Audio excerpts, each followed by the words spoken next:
Subscribe করুন YouTube Bangla এবং bell আইকনটি ক্লিক করুন আমাদের নতুন ভিডিওগুলি সবার আগে দেখার জন্য।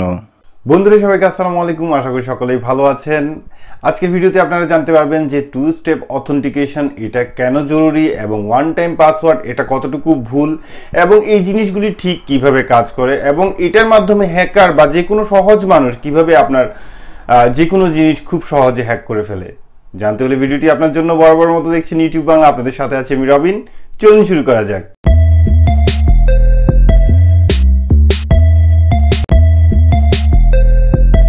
বন্ধুরা খুব সংক্ষেপে আমি আমার ছোট্ট একটি ঘটনা থেকে শুরু করি, অবশ্যই বেশি সময় নিব না, আপনাদেরকে বোঝানোর ক্ষেত্রে আমার ঘটনাটি বলতে হচ্ছে। আজ থেকে প্রায় 7 বছর আগে যখন শিশুকালে ছিলাম তখন আমার খুব বেশি ঝোঁক ছিল, প্রত্যেকটি মানুষই ন্যাচারালি স্বভাব যে নিষিদ্ধ জিনিসের প্রতি একটু আগ্রহ থাকা। সো আমি একটি সোশ্যাল নেটওয়ার্কিংয়ে যাই। সোশ্যাল নেটওয়ার্কিংয়ে যাওয়ার পর দেখি যে আমার আইডিতে কোনো পাওয়ার নাই, বাট একটা মেয়ের আইডিতে যথেষ্ট পরিমাণ পাওয়ার আছে। সো চিন্তা করলাম দেখি মেয়েটার আইডি কোনোভাবে মানে কিছু করা যায় কিনা। আপনারা নিশ্চয়ই বুঝতে পারছেন যে আমি কিসের কথা বলছি। সো আমি জাস্ট প্রথমেই মেয়েটির আইডিটি আমি ইউজার নেমে বসাই এবং পাসওয়ার্ডের জায়গায় খুব সহজভাবে একটা আইডিয়া করে পাসওয়ার্ড দিয়ে এন্টার করে দেই এবং সাথে সাথে সফলতার সাথে আমি লগ ইন হয়ে যাই এবং মেয়েটির মানে পুরোপুরি ডিটেলস আমি দেখতে পাই এবং পুরোপুরি যে কাদের সাথে লিঙ্কিং বা কী করছে কী না করছে সব কিছুই দেখতে পাই। যাই হোক, এসব জিনিসের প্রতি ঝোঁক থাকাই আজকে আমার টেকনিক্যাল চ্যানেল আছে। যাই হোক, এখন শুরু করা যাক। যেটা হচ্ছে আমরা প্রতিনিয়ত এই টেকনোলজির যুগে আমরা ফেসবুক ব্যবহার করি, টুইটার ব্যবহার করি, ইউটিউব ব্যবহার করি, জিমেইল ব্যবহার করি বা বিভিন্ন জিনিস ব্যবহার করে থাকি। এখানে আমরা পাসওয়ার্ড হিসেবে ওয়ান স্টেপ পাসওয়ার্ড ব্যবহার করি, মানে ওয়ান টাইম পাসওয়ার্ড ব্যবহার করি এবং পাসওয়ার্ডগুলি হয় স্বাভাবিকভাবে আমাদের নামের প্রথম অক্ষর, দ্বিতীয় অক্ষর এবং 1 2 3 4 5 মায়ের নাম, আমাদের বাবার নাম, ছোটবেলার কারো নাম, স্কুলের নাম, এই ধরনের অনেক কিছু দিয়ে শুরু করে থাকি। তো যাই হোক, একটা ওয়ান টাইম পাসওয়ার্ড প্রত্যেকটি সোশ্যাল নেটওয়ার্কিং সাইট থেকে শুরু করে প্রত্যেকটি জিনিসে একই জিনিস আমরা ব্যবহার করে থাকি। এর মানে হচ্ছে যে আমার মতো কোনো শয়তান যদি সেখানে একটা টার্গেট করে আপনার নাম অনুযায়ী যদি একটা টার্গেট করে যদি সে পাসওয়ার্ডটা বসিয়ে দেয়, তো তার মানে হচ্ছে যে আপনার সব কিছু অ্যাট এ টাইম আপনার মানে জিমেল ইমেল থেকে শুরু করে একদম সব কিছু অ্যাট এ টাইম শেষ। এখন আসা যাক যে টু স্টেপ ভেরিফিকেশন, যেটা আমাদের মূল পয়েন্ট। টু স্টেপ ভেরিফিকেশনটা মূলত কি?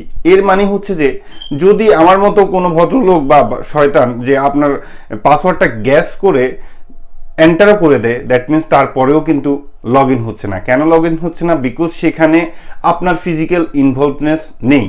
তার মানে কি যে আপনার যে ফোন যে লিঙ্কিং করা আছে, আপনার ফোনে যে কোডটি আসছে সেই কোডটি তার কাছে নেই। এবং এটা এমন একটি কোড, এই টু স্টেপ ভেরিফিকেশনের যে কোডটা এমন একটি কোড, এমন একটি টেকনোলজি এখানে ব্যবহার করা হয় যে এটা প্রতি সেকেন্ডে চেঞ্জ হয়ে যায়।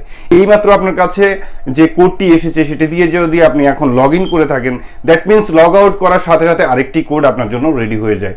এখানে আর কারো গ্যাস করার মতো কোনো সাধ্যই থাকে না। যদিও আপনার ইমেল পাসওয়ার্ড জানা থাকে, তারপরেও কোনো কিছু করার থাকে না। তবে বর্তমানে চমৎকারভাবে এইসব কিছুর একটা সমাধান আসছে। বিভিন্ন সাইট, বিভিন্ন পপুলার সিকিউর সাইটগুলি টু স্টেপ ভেরিফিকেশনের অনেকগুলি সুবিধা দিয়েছে। ফেসবুক থেকে শুরু করে জিমেল থেকে শুরু করে প্রত্যেকটি সাইটই আপনাকে টু স্টেপ ভেরিফিকেশনের সুবিধা দিচ্ছে। সো আমাদের সবচেয়ে বেস্ট সাজেশন এটাই হচ্ছে যে টু স্টেপ ভেরিফিকেশন আপনি যে সাইটে যেসব সোশ্যাল নেটওয়ার্কিং বা যে ধরনের সার্ভিসই আপনি ব্যবহার করেন না কেন, অবশ্যই আপনি টু স্টেপ ভেরিফিকেশন সার্ভিস ব্যবহার করবেন। এতে করে আপনার নিরাপত্তা, আপনার সিকিউরিটি সব কিছুই বেড়ে যায়, যাতে আপনার সব কিছুই সুরক্ষা থাকে। একবার চিন্তা করে দেখুন, আমরা বাসায় নিরাপত্তার জন্য আমরা জাস্ট যদি কোথাও মানে লম্বা সময়ের জন্য বের হয়ে যায়, তাহলে আমরা একটি তালার পরিবর্তে 2টি তালা ব্যবহার করে থাকি, 3টি তালা ব্যবহার করে থাকি। কিন্তু আপনার ইন্টারনেট কিন্তু এটাও আপনার একটা প্রোফাইল, এটাও আপনার লাইফের সাথে জড়িত একটা জিনিস। তো এখানেও যদি আপনি টু স্টেপ ভেরিফিকেশন বা হাইলি সিকিউর না করেন, তাহলে আপনার প্রত্যেকটি জিনিসই একই সাথে বের হয়ে যাওয়ার সম্ভাবনা থাকে। ইদানিং খুব শেয়ার কম পাচ্ছি, আমাদের ভিডিওগুলি ইদানিং খুব কম শেয়ার হয়, যেটা আমার কাছে আমাকে খুবই কষ্ট দেয়, আমার বন্ধুরা আমাকে খুব কষ্ট দেয়। আশা করি বন্ধুরা বুঝতে পেরেছেন। ভিডিওটি যদি ভালো লাগে অবশ্যই একটি লাইক দিবেন। বারবার মতো যেতে যেতে বলবো, আপনারা যারা আমাদের ভিডিওর নতুন দর্শক দয়া করে সাবস্ক্রাইব করবেন। যাই হোক, ভালো থাকুন, সুস্থ থাকুন, এই শুভকামনায় আজকের মতো আল্লাহ হাফেজ।